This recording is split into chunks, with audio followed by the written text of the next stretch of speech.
లండన్లో ఇరాన్ ప్రవాసులు భారీ ఎత్తున గళమెత్తారు. ఇరాన్ ఎంబసీ ముందే తిరుగుబాటు బావుట ఎగరేశారు.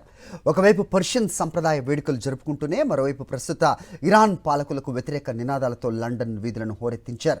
మాజీ షా కుమారుడు రజా పహ్లావీకి మద్దతుగా వేల సంఖ్యలో జనం తరలివచ్చారు. దీనికి సంబంధించిన మరిన్ని వివరాలు ఒకసారి చూద్దాం. లండన్లోని ఇరాన్ రాయబార కార్యాలయం వెలుపల ఉద్రిక్తతతో కూడిన ఉత్సాహం నెలకొంది. పర్షియన్ వసంతకాలపు సంప్రదాయం చహర్షాంబే సూర్యుని పురస్కరించుకుని ఇరాన్ వాసులు భారీగా తరలివచ్చారు. జోరాస్ట్రియన్ వారసత్వంగా వస్తున్న ఆచారం ప్రకారం మంటలపై నుంచి దూకుతూ తమ సంస్కృతిని చాటుకున్నారు. అయితే ఈ వేడుక కేవలం పండుగకే పరిమితం కాలేదు.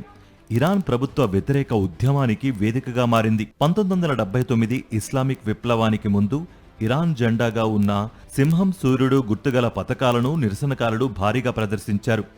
మాజీ షా కుమారుడు రేజా పహ్లావీకి మద్దతుగా లాంగ్ లివ్ ద కింగ్ అంటూ నినాదాలు చేశారు. ఇరాన్ ప్రస్తుత పాలన నుంచి విముక్తి కావాలని, మళ్లీ రాజరికం కావాలని వారు డిమాండ్ చేశారు. ఇటీవల ఇరాన్పై అమెరికా, ఇజ్రాయెల్ దాడుల నేపథ్యంలో ఈ నిరసనలకు మరింత ప్రాధాన్యత ఏర్పడింది.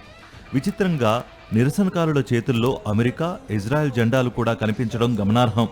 ఇరాన్లో ఈ ఏడాది ప్రారంభంలో జరిగిన ప్రభుత్వ వ్యతిరేక ఆందోళనల సెగ ఇంకా చల్లారలేదని ఈ లండన్ నిరసనలు మరోసారి నిరూపించాయి. మొత్తానికి ఇటు సంప్రదాయ పండుగను జరుపుకుంటూనే అటు రాజకీయ అసంతృప్తిని ప్రపంచానికి చాటి చెప్పారు ఇరాన్ వాసులు.